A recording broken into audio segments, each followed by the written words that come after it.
क्योंकि ये महफ़िल बहुत ही खूबसूरत है। वैसे हम हर तरह की महफ़िलों में नहीं जाते हैं, तो आप सभी के लिए कि ना हम महफ़िलों में जाते हैं, ना हमें गज़लें कहनी आती हैं, ना हम महफ़िलों में जाते हैं, ना हमें गज़लें कहनी आती हैं, हम बस वहीं के हो जाते हैं जहाँ खुली बाहें हमें बुलाती हैं।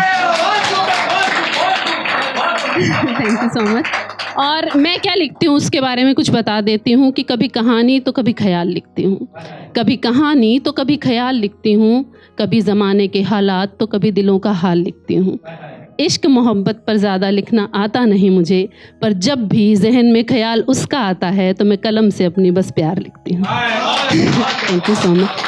एक अभी मैंने बहुत सारे लोगों को सुना और सुनने से ज़्यादा मैं लोगों को ऑब्ज़र्व करती हूँ, जिस तरह के वो शब्द इस्तेमाल करते हैं, और कुछ शब्द मुझे बड़ा ही दुखी कर जाते हैं। तो बस इतना ही कहना है कि जो फर्स्ट टाइम लिख रहे हैं या फिर लिखने की कोशिश कर रहे हैं, प्लीज़ पढ़ना शुरू कीजिए, लोगों को सुनना शुरू कीजिए। इतना सुंदर हमारा इतिहास है, इतना सुंदर हमारा साहित्य है, अगर आप उसको पढ़ेंगे और आप लिख रहे हैं, वो एक पता है तोहफ़ा है आपके पास, आप उसको बढ़ा सकते हैं, पढ़ के बढ़ा सकते हैं, सुन के बढ़ा सकते हैं, वो प्लीज़ कीजिए। ऐसा नहीं कि दिल टूटा और आपने लिखना शुरू कर दिया, है ना?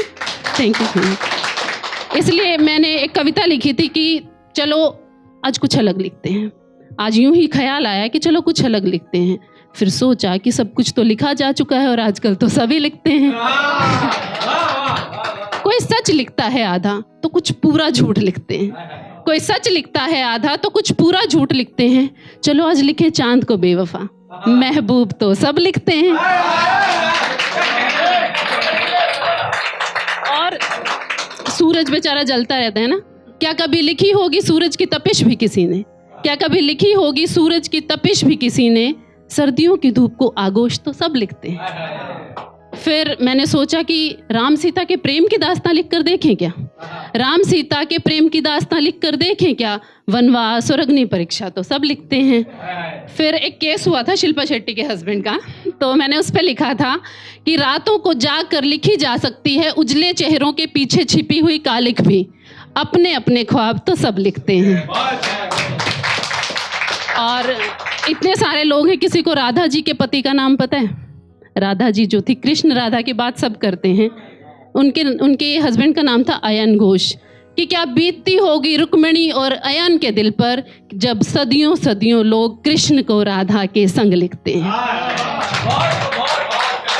फिर थैंक यू।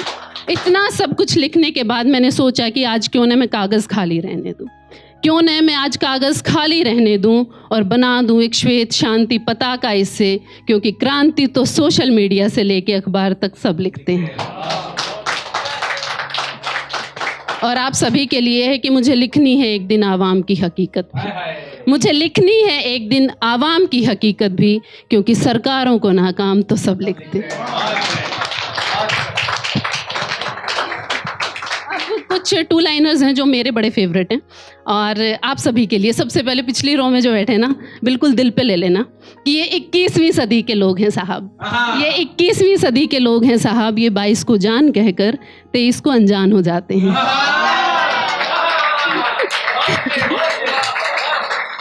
ये 22 को जान कहकर 23 को अनजान हो जाते हैं और 24 को आपको किसी और ही के साथ नजर आते हैं।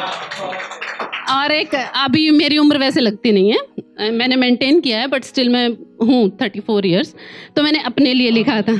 अच्छा चलो, कि तारीख के साथ अखबार बदलते हैं, फिर आपके लिए कि तारीख के साथ अखबार बदलते हैं, गीता और कुरान का ज़माना नहीं होता, और कृष्ण के बिना भी केवल कृष्ण से प्रेम करें, मीरा सा हर कोई दीवाना नहीं है।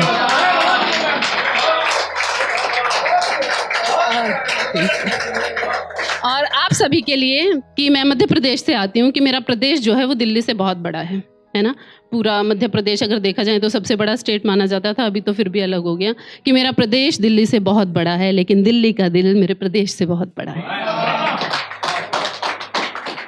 मैंने मेट्रो में आते हुए लिखा था कि हर आदमी शहर हो गया है, हर आदमी शहर हो गया है, बाहर बाहर से चमचमाता है, कभी उतरो दिल की गलियों में, हर नुक्कड़ पे सन्नाटा है। अच्छा, ऐसा होता है कि कभी कभी एक्स की याद आ जाती, ब्रेकअप होने के बाद। इनको तो बहुत आती, मुझे लग गया है ना, भूले ही नहीं है कि अब के याद भी आएगी तो पुकारेंगे नहीं। अब के याद भी आएगी तो पुकारेंगे नहीं, और इस बार हम हरे घाव से पट्टी उतारेंगे नहीं। और एक हम हैं जो उस बेवफा से वफा की उम्मीद हर बार करते हैं। एक हम हैं जो उस बेवफा से वफा की उम्मीद हर बार करते हैं, और हमें पता है कि इस बार भी वो अपनी गलती सुधारेंगे नहीं। जब घर का बेटा लाद कर सामान दूसरे शहर कमाने जाता है, जब घर का बेटा लाद कर सामान दूसरे शहर कमाने जाता है, सारे परिवार का सर फक्र से ऊंचा हो जाता है। लेकिन जब गाड़ी में बैठने से ठीक पहले वो पूरे परिवार की ओर देखकर नजरें मिलाता है, तो एक साथ इतनी आंखें नम देखकर उसका दिल भर आता है। Thank you sir. माँ को गले से लगा, माँ को गले से लगा, पिता के पैर छूकर वो फिर हिम्मत कर कदम आगे बढ़ाता है। ठीक उस वक्त कई दिलों में एक साथ तूफान उमड़ जाता है। वो फीकी सी मुस्कुराहट सब पर डाल हवा में हाथ हिलाता है, न चाहते हुए भी आंख के कोने से आंसू उसके हल्की मुस्कान में फैले हुए होठों पर आकर दम तोड़ जाता है। अभी जो मेरे फादर इन लॉ हैं, जिनकी वजह से मैं आई हूँ, उनकी तबीयत थोड़ी ख़राब है, तो माँ से नहीं हो, पिता कुछ बीमार रहते हैं मालूम है उसे, पिता कुछ बीमार रहते हैं मालूम है उसे, पर वो अपनी चिंता को ज़िंदगी की ज़रूरतों के आगे बेबस पाता है। और माँ से नहीं होते अब घर के काम सारे, ये बात जानकर भी वो माँ के कंधे पर अपनी पकड़ मजबूत कर फिर से अपनी मजबूरियों का एहसास दिलाता है। और गाड़ी जैसे ही बढ़ती है कुछ कुछ आगे, गाड़ी जैसे ही बढ़ने लगती है कुछ कुछ आगे, एक सन्नाटा सा पसर जाता है और सबकी आंखों का रुका हुआ समंदर बस एक साथ बह जाता है। वो कसकर मूंद लेता है एक बार आंखें, वो भी देखता है कि सब रो रहे हैं, वो कसकर मूंद लेता है एक बार आंखें, और मैं जल्दी आऊँगा कहकर फीकी मुस्कुराहट से सबको विश्वास दिलाता है। और कौन कहता है कि केवल बेटियां होती हैं विदा, कौन कहता है कि केवल बेटियां होती हैं विदा, बेटों को भी तो एक ही दहलीज से न जाने कितनी बार नम आँखों से विदा किया जाता है। Thank you so much. एक लास्ट सुनाऊंगी, ये भी मैंने औरतों के मतलब लड़कों के लिए लिखी थी। ये बहुत छोटी सी बात है, और जो लड़के लिख रहे हैं वो बहुत अच्छा लिख रहे हैं, बट मुझे ऐसा लगता है कि लड़कों के साथ ना इंसाफ नहीं होता है ना। तो मैंने ना बहुत सारे मेल जो नहीं, ये मैं बहुत सीरियस टॉपिक पे बात कर रही हूँ। जब बात लिखने की आती है ना, तो मैंने बहुत सारे मेल राइटर्स को पढ़ा है। अगर आप उनकी कविताएं और कहानियाँ देखें ना, उन्होंने स्त्रियों को बहुत लिखा है।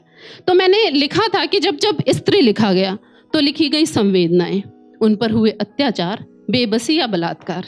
लेकिन जब जब पुरुष लिखा गया, लिखी गई जिम्मेदारियाँ, परिवार के प्रति, देश के प्रति, समाज के प्रति। कभी उसे लिखा गया किसी माँ का बेटा, पत्नी का पति, या फिर समाज का नागरिक। मुझे ऐसा लगता है कि हमने पुरुष को कभी आज तक लिखा ही नहीं है, क्योंकि हमने पुरुष को आज तक कभी जाना ही नहीं है, क्योंकि हमने पुरुष का एक निर्माण किया है ठीक वैसा जैसा हम उसे लिखना चाहते थे।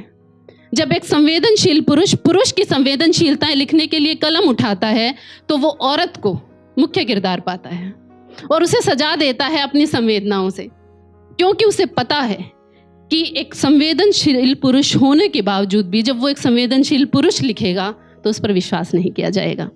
Thank you so much.